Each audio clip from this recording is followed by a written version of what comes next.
Hello বন্ধুরা, আমি আজকে বানাবো পাতলা মাছের ঝোল।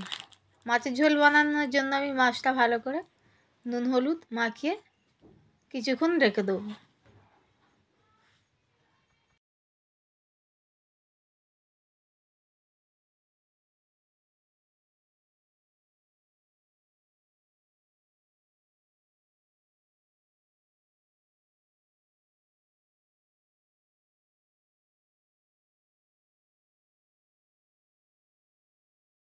এখন আমি কড়াইয়ে তেল দিলাম, তেলটা আমার গরম হয়ে গেছে। এবার আমি একে একে মাছগুলো দিয়ে দেবো, দিয়ে ভালো করে ভেজে নেব।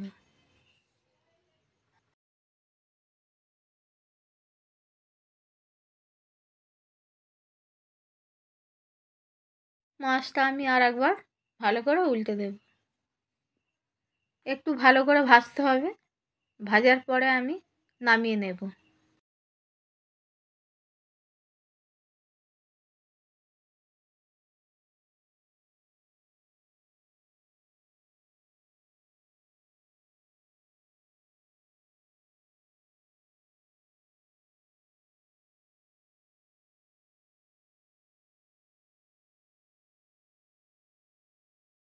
মাছটা আমার ভাজা হয়ে গেছে। আমি ওই তেলে ফোড়ন দিয়ে দেবো, জিরে ফোড়ন। ফোড়নটা দেওয়ার পরে এবার আমি আলুগুলো দিয়ে দেবো। আলুগুলো একটু ভাজা ভাজা হলে দিয়ে দেবো লবণ, হলুদ গুঁড়ো, দিয়ে দেবো আদা বাটা, একটু জিরে বাটা।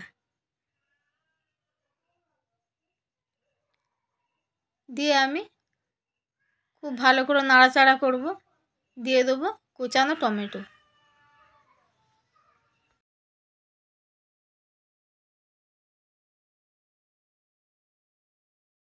এবার আমি খুব ভালো করে নাড়াচাড়া করব। কষানোর পরে আমি মাপ মতন জল দিয়ে দেবো। এই রুই মাছের পাতলা ঝোল।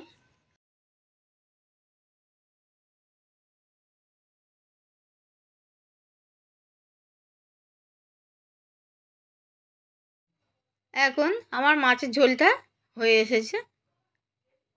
দিয়ে দেবো কাঁচা লঙ্কা কোচানো, দিয়ে দেবো মাছটা আমি ভেজে রেখেছিলাম, মাছটা আমি ঝোলে দিয়ে দেবো।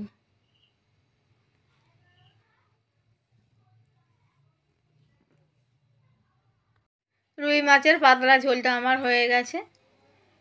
আপনাদের এই পাতলা ঝোলের রেসিপিটা ভালো লাগলে আপনারা লাইক শেয়ার করবেন, সাবস্ক্রাইব করে দেবেন। আপনারা তাহলে নতুন নতুন আরও রেসিপি দেখতে পাবেন।